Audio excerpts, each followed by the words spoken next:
संध्या बाती के नियम जान लो वरना हो जाओगे बर्बाद में खासा महत्व दिया गया है।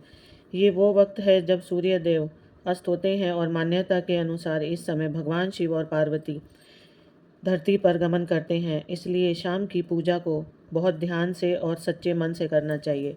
चलिए जानते हैं कि संध्या काल की पूजा किस तरह की जाती है और इस पूजा के समय किन किन बातों का ख्याल रखना चाहिए। संध्या पूजा के लाभ। संध्या पूजा करने से घर में धन का कभी अभाव नहीं होता। नियमित रूप से संध्या पूजा करने वाले की अकाल मृत्यु नहीं होती। शनिदेव और हनुमान जी की पूजा संध्या के समय विशेष प्रभावशाली होती है। शनि की पीड़ा से मुक्ति के लिए संध्या पूजा जरूरी करनी चाहिए। कर्ज, रोग और शत्रु मुक्ति के लिए संध्या पूजा ज़्यादा कारगर होती है। संध्या पूजा की विधि। संध्या पूजा सूर्यास्त के समय के लगभग करनी चाहिए। स्नान करना उत्तम होगा, अन्यथा ठीक तरीके से हाथ पैर धो लें। इस समय की पूजा में घी या तिल के तेल का दीपक जलाएं। इसके बाद सबसे पहले गायत्री मंत्र का जाप करें। फिर जो कोई भी मंत्र आप जाप करते हो जाप करें।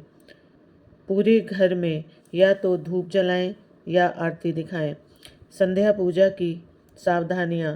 संध्या पूजा के पूर्व कुछ न खाएं। संध्या पूजा में घर के जितने लोग होंगे उतना ही अच्छा होगा। संध्या पूजा बिना दीपक के नहीं करनी चाहिए। संध्या पूजा के बाद घर में बनने वाले भोजन को भगवान को जरूर अर्पित करें। शाम की पूजा में कभी भी घंटी नहीं बजानी चाहिए। सुबह की पूजा में भगवान को जगाने के लिए शंख और घंटी बजाई जाती है, लेकिन सायंकाल की पूजा के वक्त भगवान शयन के लिए जाते हैं, इसलिए शंख या घंटी बजाकर उनकी नींद में खलल नहीं डालना चाहिए। इसलिए शाम की पूजा में शंख और घंटी नहीं बजानी चाहिए।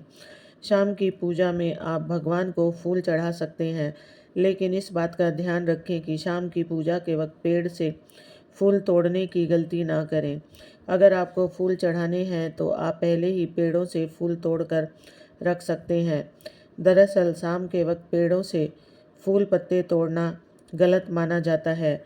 शाम की पूजा का एक तय वक्त निर्धारित होता है। सूर्यास्त होने के 1 घंटा पहले या सूर्यास्त होने के 1 घंटा बाद तक वक्त पर ही सायंकाल की पूजा करनी चाहिए। शाम के वक्त सूर्य देव की पूजा कभी नहीं करनी चाहिए। उनकी पूजा का वक्त हमेशा सुबह ही होता है, इसलिए शाम के वक्त सूर्य देव की पूजा ना करें।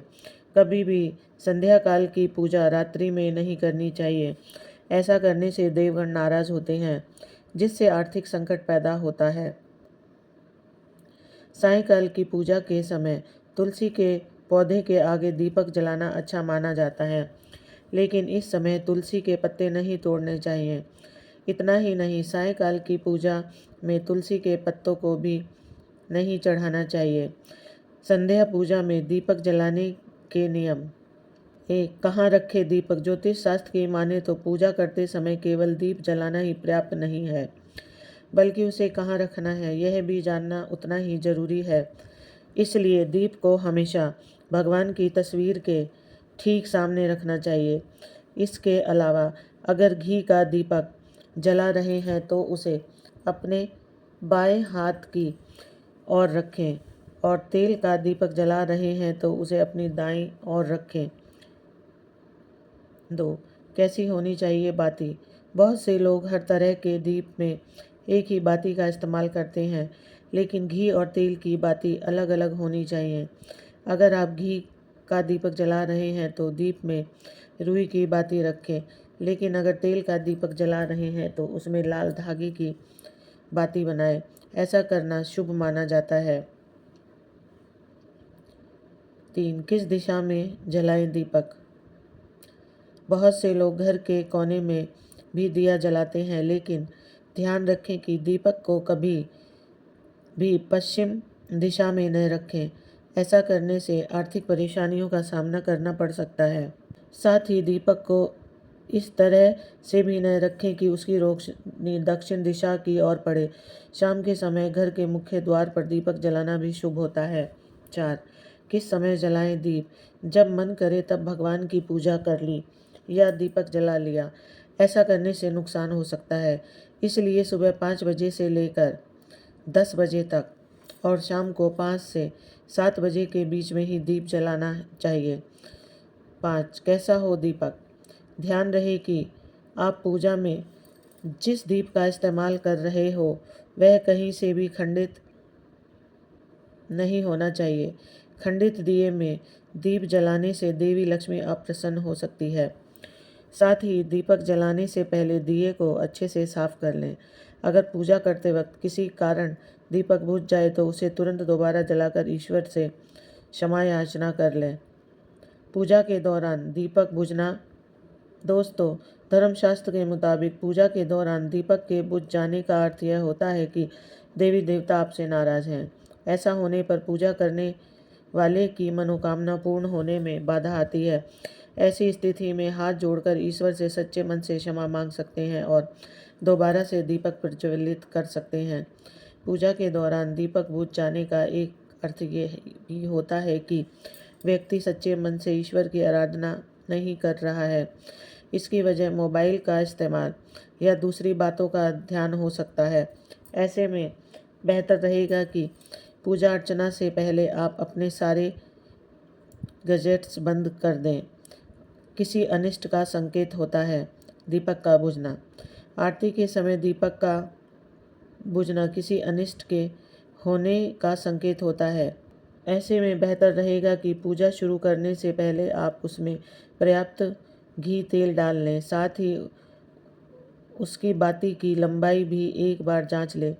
अगर आप इन सावधानियों का ध्यान रखेंगे तो निश्चित रूप से दीपक देर तक जलता रहेगा। दीपक जलाने से पहले कूलर पंखे बंद कर दें। आप जिस जगह पूजा कर रहे हो वहाँ पर कूलर पंखे बंद कर दें। साथ ही यह भी निश्चित करें कि दीपक पर तेज हवा न पड़ रही हो। अगर उस तक तेज हवा आ रही हो तो किसी चीज़ से उसकी ओट कर दें जिससे वह बुझने न पाए। पूजा के समय दीपक बुझने से नहीं पूरी होती मनोकामना। ज्योतिष शास्त्र के अनुसार ऐसा माना जाता है कि पूजा के दौरान अगर दीपक बुझ जाए तो पूजा करने वाले की मनोकामना पूरी होने में बाधा आती है। पूजा में दीपक बुझना देवताओं की अप्रसन्न होने का संकेत माना जाता है। दोस्तों, ऐसी भी मान्यता है कि पूजा के समय दिया बुझना इस बात का संकेत है कि व्यक्ति ईमानदारी से भगवान की पूजा नहीं कर रहा। हालांकि दीपक के बुझने के और भी कई कारण हो सकते हैं। विद्वानों का मत है कि यदि किसी पूजा के दौरान दीपक बुझ जाए तो आप हाथ जोड़कर भगवान से क्षमा मांग सकते हैं और फिर से दीपक जला सकते हैं। पूजा आरती करते समय ध्यान रखने योग्य बातें। दोस्तों, ज्योतिष शास्त्र के अनुसार आरती के दौरान दीपक के संबंध में कुछ विशेष सावधानियां बरतना बहुत जरूरी है। किसी भी व्यक्ति को इस बात का पूरा ध्यान नहीं रखना चाहिए कि पूजा या आरती के दौरान दीपक बाहर न जाए। इसलिए दीपक बनाते समय इस बात का पूरा ध्यान रखना चाहिए कि दीपक में पर्याप्त मात्रा में तेल या घी हो। हमें दिए में इस्तेमाल होने वाले रुई के बारे में अच्छी जानकारी होनी चाहिए। इससे उत्पन्न बत्ती ठीक से बनानी चाहिए। इस बात का भी ध्यान रखना चाहिए कि जिस स्थान पर आरती की जा रही हो उस स्थान पर हवा बहुत तेज न चले। अगर पंखा कूलर इधर उधर चल रहा है तो उसे बंद करना एक अच्छा विकल्प है। तो दोस्तों, आशा करती हूँ कि जानकारी आपको अच्छी लगी होगी। वीडियो पसंद आई तो चैनल को लाइक और शेयर सब्सक्राइब करें।